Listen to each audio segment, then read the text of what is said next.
We finally made it, guys. We made it to my generation. Oh boy, the 2000s. When old memes that we didn't even know would become memes until the future like this existed. I couldn't have enough.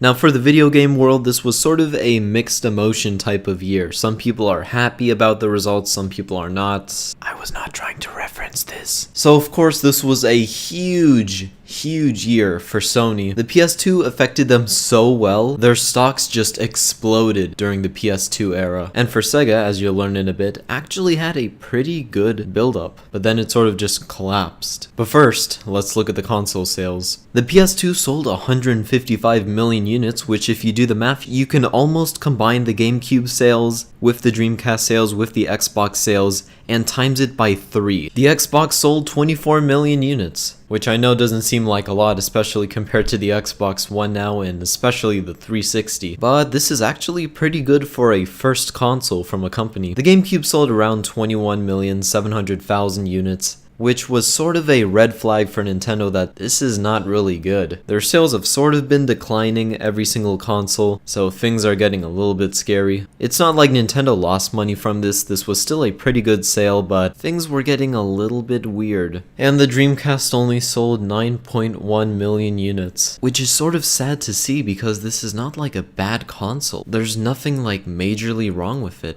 So first, let's see the reason why.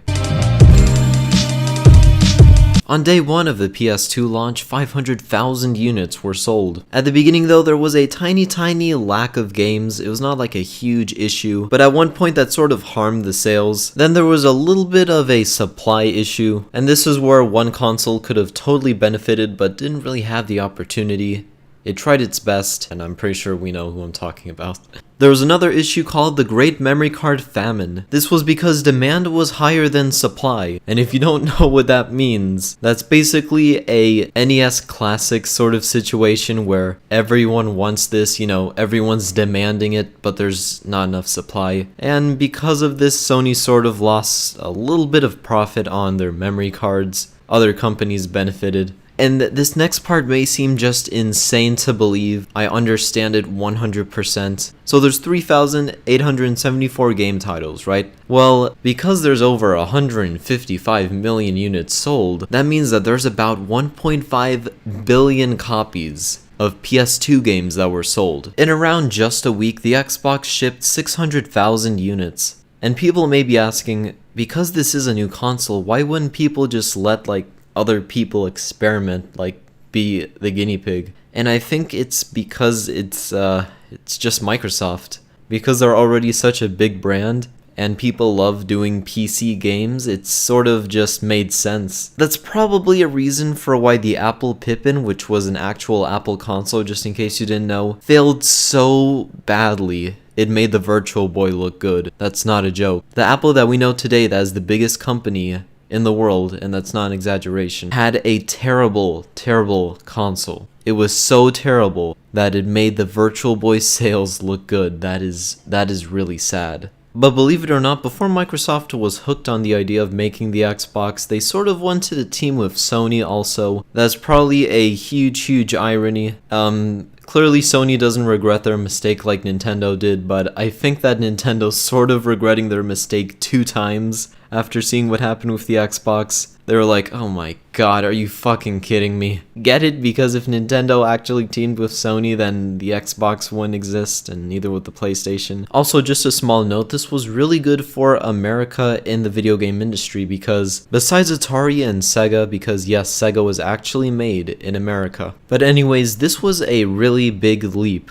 This really brought back the American console. So thanks to Halo and other games, Microsoft did pretty well. And then there is the GameCube. The GameCube only sold 330,000 units on day 1. And it was a fairly okay Nintendo console, and there wasn't really anything majorly terrible with it. The only problem was with the discs. I know for GameCube owners like me, it feels a little bit awkward to see those tiny discs, and that wasn't the only issue with the discs. Because of the size, yeah, You couldn't really fit like powerful games. Of course, nowadays that's like really hard not to do. You could literally fit a game like GTA 5 on a micro SD card, so that's not an issue, but back then you would probably not be able to fit Minecraft. I'm not even joking. But there still were some really good games, don't get me wrong. There was Smash Bros, Luigi's Mansion, Mario Sunshine, Mario Party, but there really wasn't anything that made the GameCube unique. And when we get to the features category, then I'll talk about that a little more. The Sega Dreamcast. On day one, the Dreamcast sold 200,000 units. Before the PS2, it was doing extremely well, building a huge audience of fans, and yeah, it was seen as just a huge success for Sega. Like basically the Dreamcast was like the Nintendo Switch at this time, like it was doing incredibly well. People really loved the little guy. And for some of you it may be shocking at what I'm saying because you're usually used to seeing the Dreamcast as a loser. But yeah, at first it was a champion. But then the PS2 nuclear bomb fell and destroyed everything. And that's not to make the PS2 look bad, it's an amazing console, but for Sega this was not a good thing, because the Dreamcast utterly failed after the PS2. And there are some pretty good reasons for why it failed. There were a lot of amazing features on the Dreamcast, and there was a lot of reasons that you should get a Dreamcast back in the day, but the PS2 just overshadowed all of that and just destroyed everything in its path. It's pretty obvious that it truly did hurt the Xbox sales and the GameCube sales as well. So the PS2 had some pretty interesting marketing. It had very, very eccentric and weird ads. If the PS2 was not selling well, I'm not really sure if these ads would really help, but there were a few that were like understandable, but the entire point of an ad is to explain the product. This sort of just feels like a reminder like, hey all of you PlayStation fans, there's a PS2. But there is one thing that is so loved, and it'll just bring you back. When you look at that logo, it just looks so great. And also in just a couple of seconds, I'm about to bring some people back to the nostalgia feeling. So yeah, nostalgia mode activate.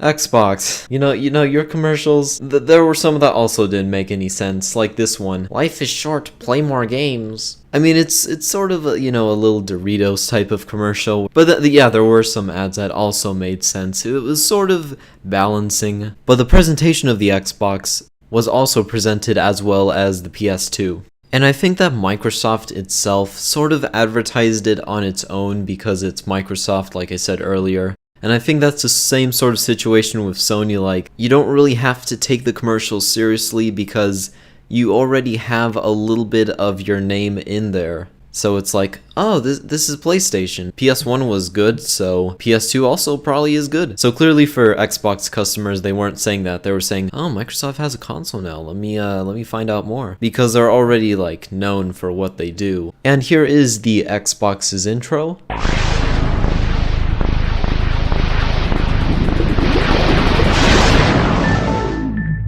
So for the GameCube's marketing, with this commercial particularly, they did a pretty good job. I mean, it's a little bit of symbolism, a bunch of like games going on in this cube. Of course, because the GameCube didn't have like any major features where they could say, it's a DVD player and a game console in one or something like that, while still keeping that like non-cringy type of commercial where you talk about it, like you have characters playing along with the features, like you would see in like an Apple commercial or like a Samsung commercial, or like you would see in a Nintendo Switch commercial even. But Nintendo did fairly well. Once again, this was a company that yes was failing, and that's why the name didn't really help it that much, because these were the dying days. This was basically the cliff where Nintendo just jumped off, and yeah, it just looks like a pit of falling down with Sega. Oh yeah, and here's some nostalgia for you.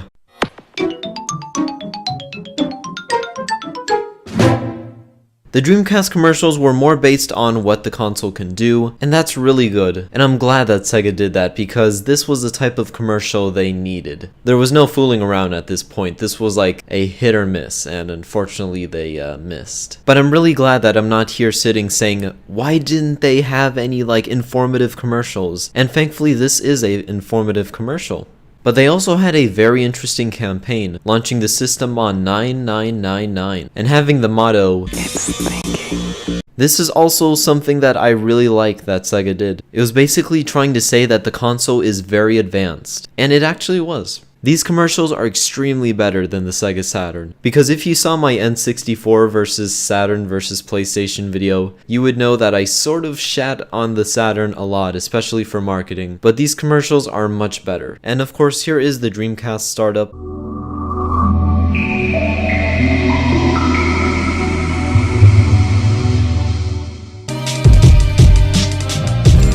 Now this is where things become a little bit more clear when you just fix your lens on your glasses and you see the full image. One of the things that made the PS2 so profitable is that it's a little bit of a hybrid. You can actually run Linux on a PS2. You can watch movies on a PS2, and the PS2 was very powerful. So because of all of these features, the PS2 just did amazing. Back in the day, movie players were like really expensive, and some were the same price as the PS2, but this is what attracted buyers. Due to the fact that it has more features like this, meaning if you wanted to get like an Xbox or a Dreamcast or a GameCube, but you also wanted a movie player, you'd have to buy them both, which would like be $500 or more. But it made sense just to pay $300 for something that could do the exact same job, but not just do it better, but do it in style. And because this is Sony and they're pretty popular for their movie players and CD players and all that stuff, so whoever thought of this idea,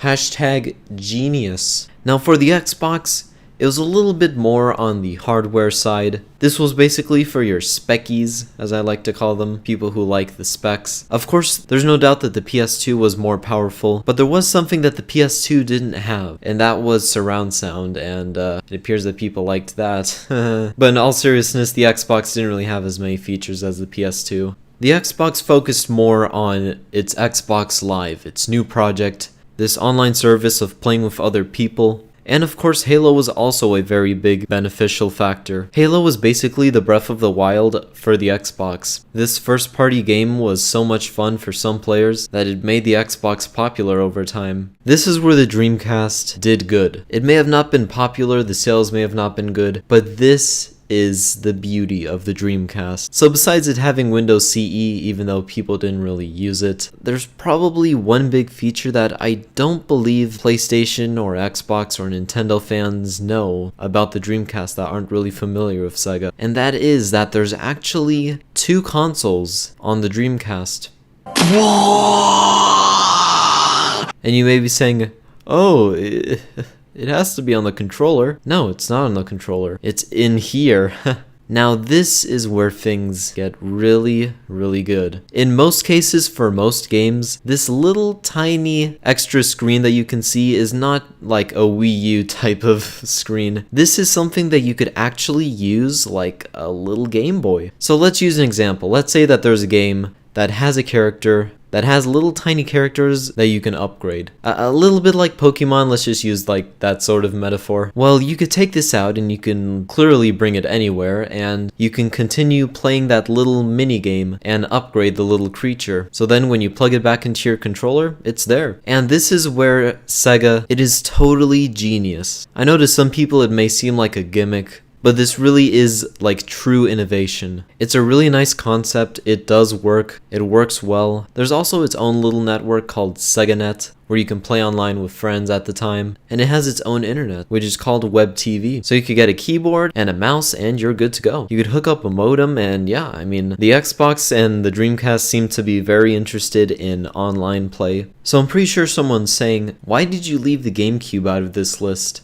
And that's because there isn't really any like huge features. I thought I would leave it for the last because it's like so easy to talk about. And I know that now a ton of Nintendo fans are going to be like, oh my god, you hate the GameCube. I don't. And if you still don't believe me, what if I told you that this was actually my first console and I actually do enjoy it, so chill out. I think the GameCube's main features was that it's more of a simple console. It's portable, it's small, it's sleek. Clearly with the handlebar, Nintendo was intending that this would be something that you can take around. And for some of you that don't know, the Nintendo Switch was actually something that was planned since the GameCube. Clearly not with the same features, but a portable hybrid console was something that they were still thinking of at that time. Clearly they didn't work on that because the technology was not there, the technology was like young and stuff, so it was scrapped. But you can see where Nintendo was trying step by step to get there with the size of their consoles shrinking so tiny. The other thing about the GameCube that other consoles can't do is that it has those Nintendo first-party games, and that's what Nintendo's been trying to fight this whole time, that sometimes power and graphics are not always the most important detail, and that sometimes the games themselves are. And Nintendo is lucky that they have very fun games, because they do. I'm pretty sure people who have owned a GameCube mostly remember it for Mario Sunshine, Smash Bros, those types of games that you cannot get on a PS2 or any other console. I mean, clearly now you could probably just download it on a CD and do all of your crazy easy hacks, but that was not like Nintendo's intention. The GameCube was also the cheapest of the bunch, only being $200, so Nintendo was trying to tailor more to the people who weren't really willing to pay $100 extra, and it seems to work out pretty well for them. The sales are fair, they're not like extremely bad, but they're not like great, they're just like okay. They made profit, but they didn't like make it rain like with the Wii or the NES or SNES. It's pretty obvious who takes the cake for both the PS2 and the Xbox. It was clearly GTA. Like, all three, Vice City, 3, and also San Andreas, just stole the show. I mean, they're the best-selling games on the consoles, clearly, and they're one of the most loved GTAs, so yeah, these are true successes. Of course, something like Halo was also a massive success on the Xbox. People love the co-op, the story, and some honorable mentions for both consoles. It has to be like Call of Duty. It wasn't really a big thing. Same with Battlefield. These were the good days, guys. These were the old-time war stuff. And then there is the good Star Wars Battlefront. So like I said, the best-selling GameCube games were the first-party ones, the ones that we see nowadays. Smash Bros, Mario Kart, Legend of Zelda. The Dreamcast has its own nice selection of games. For the most part, people actually liked Sega's first-party games like Sonic Adventure, Crazy Taxi, NBA 2K1. But then there were some other ones like Tomb Raider, Resident Evil, and somehow Tony Hawk's Pro Skater. I never really played a Tony Hawk skating game on like any console. But yeah, Sonic Adventure seems to be like one of the most addicting ones. I remember a childhood full of arcade, like playing Crazy Taxi, you know, going to the arcades, seeing that a lot. It was fun. This console war killed a veteran. There's no pointing fingers because it's just business. It happens. This is basically nature. You can't just like say, oh my god, that tiger's an asshole for killing that zebra.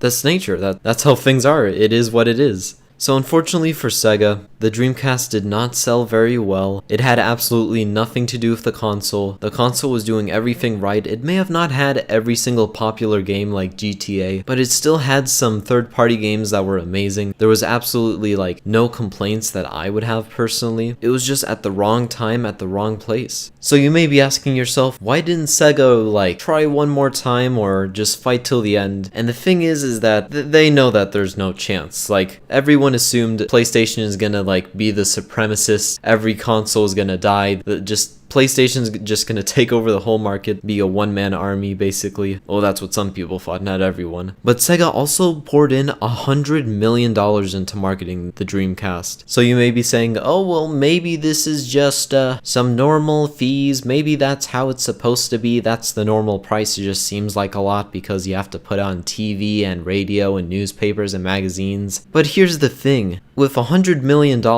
you could actually build Disneyland. So, yeah, $100 million is a lot of money, and if you pour $100 million into a product that only 9 million people buy, and 155 million people buy your competitor's product, I think that any logical person with a brain would probably be like, you know what, I think that we're not gonna be successful the next time if this time we lost money, and we poured in a lot of money into marketing this thing. So the problem is not that they didn't market it well, they marketed it like a lot. Like what you would see with the Switch, that's basically what they did. They marketed it like that, and it didn't work. And that's where the issue comes in. It's not that the marketing was bad. People didn't want it. It was not because of the features. It's because someone else did it better. and unfortunately, I wish that Sega still made consoles because I bet that they would make a ton of cool features, but that's not really how things are, and I don't want to throw Nintendo under here because I'm a big Nintendo fan, but I sort of feel it's Nintendo's fault. Like, if they just teamed up with Sony, there would be no Xbox, and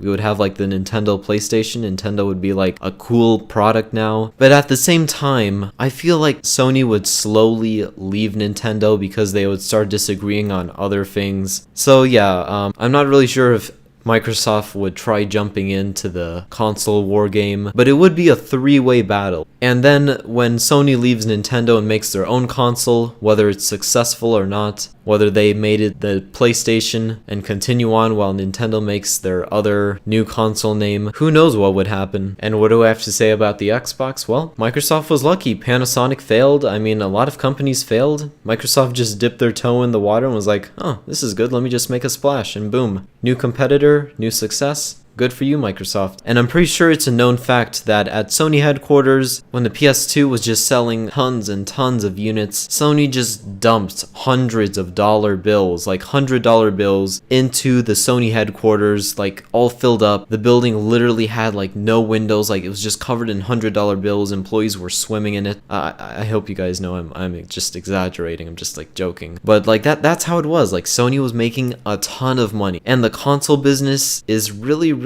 hard to profit off, because for most consoles, companies actually have to pay more to make the console than to sell, because they would be really expensive if they sold them at a price that would make them money. So they're sort of trying to even out their odds by selling them at a lower price so they could sell more units so that they could try and meet their demand that they want to make. It's really risky, like seriously. That's why Sega just died. And that's why next time, when we talk about Sony's next console, you'll see why they lost a ton of money. And then because it's Sony, they made it back little by little. So yeah, I'll see you guys in the next one. Bye.